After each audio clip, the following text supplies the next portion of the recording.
नमस्कार, आप देख रहे हैं एटीएन लाइव और मैं हूं चंदन। आज फिर से एक बार हमारी टीम निकली हुई है इस लॉकडाउन का जायज़ा लेने के लिए। लेकिन आपको सबसे पहले हम बताते चले कि आज बहुत बड़ा त्यौहार है ईद, जो कि पूरे देश भर में मुस्लिम भाई एक साथ मिलजुल करके मना रहे हैं। लेकिन ये भी एक चीज़ है कि इस लॉकडाउन और कोरोना का अभी काल चल रहा है, इसका भी ख्याल रख रहे हैं।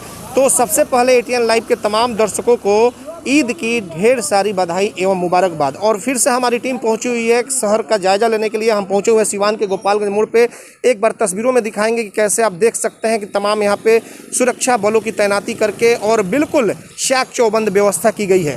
तो बिल्कुल आपको बताते चले कि जो बिहार सरकार की गाइडलाइन है उसके आधार पर जिला प्रशासन काफ़ी सख्ती बरत रही है। तमाम जो यहाँ पे जो लग्जरी गाड़ियाँ हैं या फिर टू व्हीलर हैं, तमाम जो भी गाड़ियाँ जा रही हैं, यहाँ की पुलिस प्रशासन उसे रोक करके और जांच पड़ताल कर रही है, पूछ रही है कि आखिरकार कहाँ ये लोग जा रहे हैं। कुछ लोग हैं जो बेवजह भी सड़कों पे घूमने के लिए देखे जा रहे हैं। लेकिन जिस तरीके से लॉकडाउन लगा है, कोरोना का जो ग्राफ है वो काफ़ी घटता जा रहा है। ऐसे में लोगों को सचेत होने की ज़रूरत है। और इन्हीं सब मुद्दों पे बात करने के लिए आज हमारे साथ मौजूद हैं सिवान के सहारा टीवी के जिला ब्यूरो प्रमोद रंजन जी, जो कि एक वरिष्ठ पत्रकार भी हैं। और इनसे हम जानेंगे कि जिस तरीके से जो सरकार ने लॉकडाउन जो लगाया था 15 मई तक के लिए, वो लॉकडाउन कितना असर रहा, कितना सार्थक है, और क्या इससे जो कोरोना पॉजिटिव जो मरीज है उसमें रिकवरी रेट ज़्यादा हो रहा है, ये क्या इस पर आपकी राय है?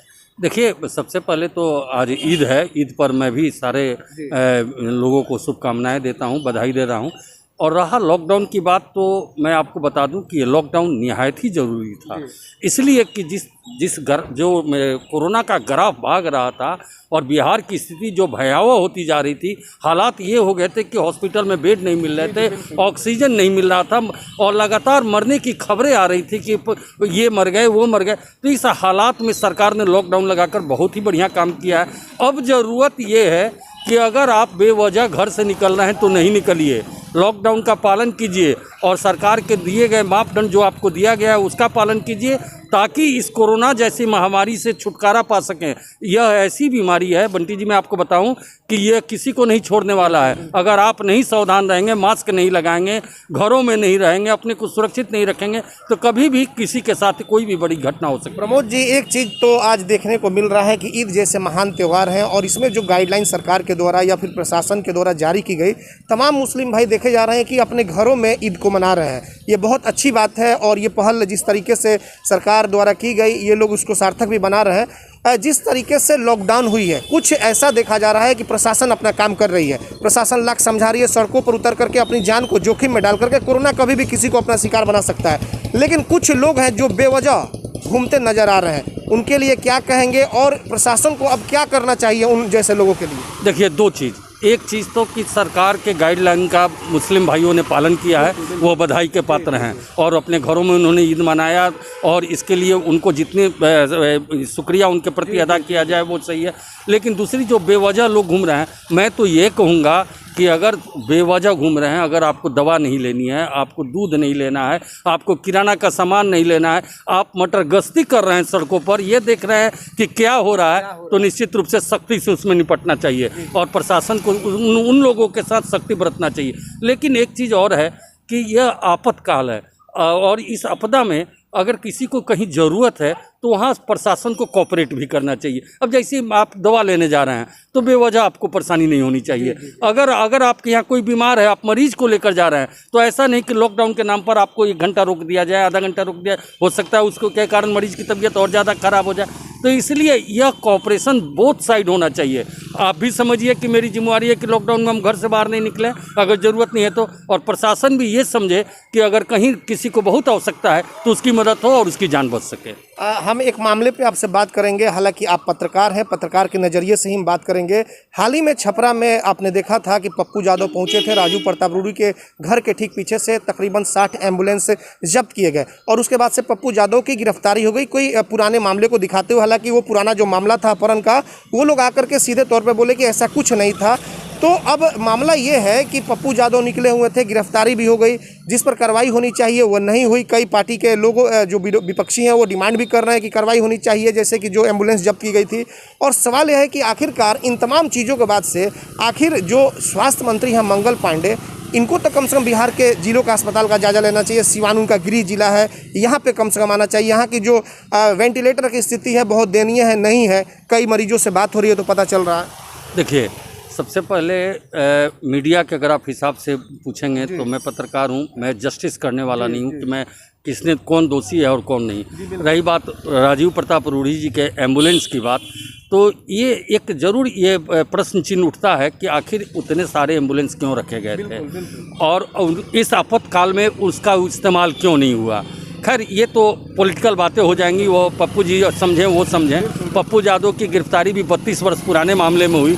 इतना दिन तक पप्पू यादव घूमते रहे, चुनाव लड़े, आम सभाएं की, जनसभाएं की, उसमें उनको नहीं खोजा गया। आखिर क्या कारण था कि अभी अचानक जबकि वो लोगों की सेवा में लगे थे तब उनको खोज दिया गया। ये राजनीतिक बातें हो गई। लेकिन अब जब कह रहे हैं कि मंगल पांडे जी का ये गृह जिला है तो निश्चित रूप से इस जिला के लोगों को यह लगता है कि इस जिले का बेटा ही राज्य का स्वास्थ्य मंत्री है। और निश्चित रूप से जब कोई अपना होता है तो उसकी उम्मीदें बहुत सारी होती हैं उनसे, और हम भी उम्मीद करते हैं कि इस आफतकाल में एक बार मंगल पांडे जी को आना चाहिए। और कम से कम यहाँ जो वेंटिलेटर बंद पड़ा हुआ है, महाराजगंज में कोविड अस्पताल है, आपका डाइट में कोविड अस्पताल है, इस सब का यह जायजा लेना चाहिए कि अपने ज़िले के लोगों को क्या सुविधाएं मिल रही हैं और नहीं मिल रही हैं। और यह उनका कर्तव्य भी बनता है और इस ज़िले के लोगों की उनसे उम्मीद भी बनती है कि वो हमारे हैं, इसलिए आकर उनको ये देखना चाहिए। चलिए, अब सिवान पे भी हम बात कर लिए, ये जानेंगे कि सिवान में क्या कुछ हालात हैं कोरोना को लेकर के, क्या सिवान का रिकवरी रेट क्या है और क्या जिस तरीके से लॉकडाउन का असर दिख रहा है, इसको अब क्या कहा जाए इसे। देखिए, ये जो कोरोना काल है इसमें दो लोग बहुत बधाई के पात्र हैं। एक जो मेडिकल के लोग हैं, डॉक्टर हैं, नर्सेज हैं, और ये जो अपनी जान को जोखिम में डालकर लगातार लोगों की सेवा कर रहे हैं। मरना जीना भगवान के हाथ में है, काम करना अपने हाथ में, वो लगातार सेवा करना है। दूसरे ये पुलिस के जो लोग हैं जो लगातार ड्यूटी कर रहे हैं कि आप यहाँ नहीं जाइए, वहाँ नहीं जाइए, और ये कोरोना काल में अपनी जान को जोखिम में, ये भी बधाई के पात्र हैं। और रही रिकवरी की बात, तो हालात ये है कि पूरे बिहार लेवल पर जब आप देखिएगा तो इधर 2-3 दिनों में रिकवरी रेट बढ़ा है और मरीजों की संक्रमण की संख्या कम हुई है। तो अब आशा ये की जा रही है कि धीरे धीरे हालात में सुधार होगा। और आपको ये भी बता दें कि कल रात में जो लॉकडाउन का फिर फैसला लिया गया 10 दिन बढ़ा देने के लिए, इसका भी कारण यही था कि इसलिए ये फैसला लिया गया ताकि लॉकडाउन अगर 10 दिन जो लगा इसमें जो लोग सफल हो गए वो इसके बाद इस लॉकडाउन के बाद ज़्यादा इसमें सफलता मिलेगी। यह माना जाए कि 25 मई तक के लिए जो लॉकडाउन की अवधि बढ़ा दी गई है, तो कहीं ना कहीं जो कोरोना का चैन है वो बिल्कुल टूटता अब नज़र दिखाई दे रहा है। ऐसे में सरकार ने एक बड़ा फैसला ले लिया। निश्चित सरकार का फैसला सराहनीय है और हम भी उम्मीद करते हैं कि इस बिहार के ही नहीं पूरे देश के लोग सुरक्षित रहें, लॉकडाउन का पालन करें और कोरोना जल्दी से खत्म हो और भारत विजयी बने। बिल्कुल, आपने देखा कि वरिष्ठ पत्रकार और सहारा टीवी के सिवान के जिला ब्यूरो थे प्रमोद रंजन, जिनसे बातचीत हुई। जाहिर तौर पे इन्होंने कहा भी कि मंत्री मंगल पांडे हैं तो जाहिर तौर पे जो गृह जिला है उनका, यहाँ के लोगों की उम्मीदें कुछ और ज़्यादा हो जाती हैं। उन्हें चाहिए कम से कम आकर के, सिर्फ हम सिवान ज़िले की बात नहीं कर रहे हैं, बिहार के वो स्वास्थ्य मंत्री हैं, तमाम जगहों पर जाना चाहिए। जो शिकायतें हैं, जिस तरीके से मरीज जो है करा रहे हैं, मर रहे हैं, कम से कम वहाँ पे देखा जा रहा है कि तमाम व्यवस्था है, लेकिन जो टेक्निकल जो ऑपरेटर्स हैं उनकी कमी है। इन तमाम चीज़ों को कम से कम वो पूरा कराने का काम करें। बिल्कुल, एक बार फिर से हम दिखाएंगे, ये तस्वीर सिवान की है। ईद का आज समय है और ऐसे में स्थिति को आप देख सकते हैं कि क्या कुछ आलम है, क्या कुछ नज़ारा है। बिल्कुल, जो मुस्लिम भाई हैं वो लॉकडाउन का पालन किए हैं। कोरोना का जिस तरीके से संख्या बढ़ रही है, तो ऐसे में ये स्थिति आप देख सकते हैं। एक यहाँ पे सिवान के वरिष्ठ अधिवक्ता हैं, इनसे हम बात करेंगे क्या कुछ स्थिति है जिस तरीके से लॉकडाउन का समय बढ़ा दिया गया, 25 तारीख तक कर दी गई। वाकई आपको लग रहा है कि रिकवरी जो रेट है वो ज़्यादा है और लॉकडाउन वाकई में जो बढ़ा वो काबिल तारीफ़ है? रिकवरी का सबसे बड़ा कारण बना ये लॉकडाउन। यदि ये लॉकडाउन समय पर नहीं लगाया गया होता तो बिहार की स्थिति उत्तर प्रदेश, कर्नाटका, महाराष्ट्र से भी ज़्यादा बदतर हो जाती, चूँकि यहाँ मेडिकल इंफ्रास्ट्रक्चर का कोई साधन नहीं है कि उस तरह का नहीं है। तो सरकार ने इसमें बहुत बड़ा कार्य किया है जनता के हित में कि उन्होंने जो है बिना समय गंवाए जो है लॉकडाउन लगा दिया और लॉकडाउन के कारण ही जो है रिकवरी रेट जो है बिहार का अभी अच्छा खासा चल रहा है। और हम लोग की मांग तो ये है कि ये लॉकडाउन कम से कम इस महीना के अंत तक लागू रहना चाहिए, ताकि बिहार में जो कोरोना का प्रकोप है वो काफ़ी नियंत्रण में आ जाए और बिहार सरकार इसको कंट्रोल करने में सक्षम हो सके। आप लोग गए थे अपने पूरे परिवार के साथ वैक्सीन लेने के लिए, क्या वैक्सीन लेने में किसी तरह की परेशानी? वैक्सीन लेने में किसी तरह की कोई परेशानी नहीं है, लेकिन 18 प्लस वाले लोगों के लिए परेशानी है। क्या परेशानी आ रही है? परेशानी ये है कि एक तो उनको जो है 45 प्लस वाले लोगों के लिए है कि वो अपना गए रजिस्ट्रेशन कराए, तुरंत उनको वैक्सीन मिल जा रहा है। 18 प्लस वाले लोगों के लिए है कि पहले वो अपना रजिस्ट्रेशन करा रहे हैं, ऑनलाइन रजिस्ट्रेशन करा रहे हैं। ऑनलाइन रजिस्ट्रेशन कराने के बाद से प्लेस और टाइम उनको वहाँ से जब तक नहीं मिल रहा है उनको वैक्सीनेशन नहीं हो पा रहा उनको, जिसके वजह से काफ़ी परेशानी है। और उस 18 प्लस के लोगों को इस बात का हमेशा डर बना हुआ है कि अगर हम वैक्सीन नहीं लेंगे तो हो सकता है कि कोरोना की चपेट में हम आ जाएं। इसलिए कि सरकार और मीडिया और चैनल सभी कह रहे हैं कि वैक्सीन ही इसका अंतिम विकल्प है। तो हमारी मांग तो यही है और सारी जनता की मांग है कि कम से कम वैक्सीनेशन पर सरकार का जोर होना चाहिए। जो भी लोग हैं, जो भी उपलब्ध वैक्सीन है, वो वैक्सीन कम से कम जितने लोग हैं उनको लगा दिया जाए। तो बिल्कुल आपने देखा कि अधिवक्ता थे, उनसे भी बातचीत हुई, पत्रकार थे, उनसे भी बातचीत हुई। कशिश न्यूज़ के संवाददाता निरंजन कुमार मौजूद हैं।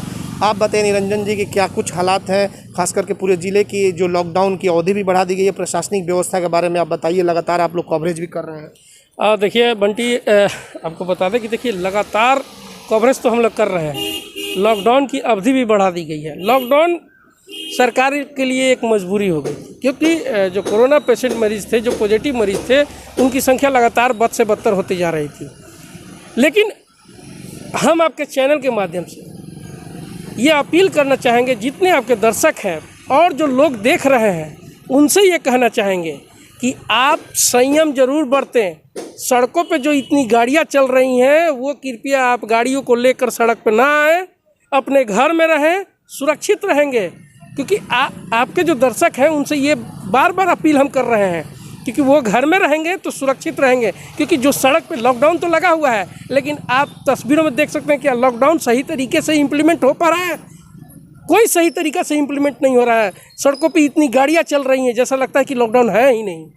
लॉकडाउन का अगर सही से इम्प्लीमेंट करना है तो सीवान जिला प्रशासन को और सख्ती और कड़ाई से पालन करना होगा।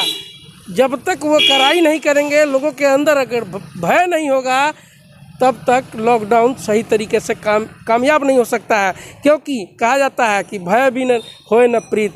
तो जब तक भय नहीं होगा तब तक लोगों से जो कोरोना है वो भागेगा नहीं। या कोरोना से एक और चीज़, हम आपके दर्शक से एक और चीज़ कहना चाहेंगे कि दर्शक, आप एक बार कोरोना से आप जीतिए जंग, कोरोना को मत जीतने दीजिए। क्योंकि कोरोना जिस दिन जीत गया उस दिन पूरा प्रलय आ जाएगा। आप लोग एकदम गर्क में चले जाइएगा, हम सभी लोग चले जाएंगे। क्योंकि कोरोना से हमें जीतना है, कोरोना को जीतने नहीं देना है। तो बिल्कुल आपने देखा कि कई लोगों से बातचीत हुई। और आपको एक चीज़ और जानकारी दे दें कि कोरोना काल में ही एक फंगस जैसी बीमारी भी आ गई है। तो इन सभी बीमारियों से बचना होगा। और जो डॉक्टर्स के रिपोर्ट्स आ रहे हैं उसमें यह पता चल रहा है कि कोरोना जो है वो अगर समाप्त हो जा रहा है आपके अंदर से, तो फंगस के भी शिकार हो सकते हैं। तो इन तमाम चीज़ों पे ख्याल रखना होगा। क्योंकि कोरोना अगर आप पॉजिटिव से निगेटिव होते हैं तो जाहिर तौर पे फिर भी आप अपने घरों में सुरक्षित रहें, बाहर ना निकलें। हमारी गुजारिश होगी, आग्रह होगी तमाम दर्शकों से कि आप बेवजह घरों से बाहर ना निकलें, अपने परिवार के साथ आप घर में सुरक्षित रहें। अगर किसी कार्यवश आप घर से बाहर निकलते हैं, चेहरे पे मास्क जरूर लगाएं और सैनिटाइजर का प्रयोग जरूर करें, बिल्कुल साफ़ सुथरे रहें। तब जा कर के हम और ये जो लॉकडाउन प्रशासन के द्वारा जो लगाया गया है, इन तमाम नियमों का पालन करें, तब जा कर के इस कोरोना जैसी महामारी से हम जंग जीतने का काम कर सकते हैं। हमारे सहयोगी आशीष कुमार गोलू के साथ चंदन कुमार, ATN लाइव, गोपालगंज मोड़, सिवान।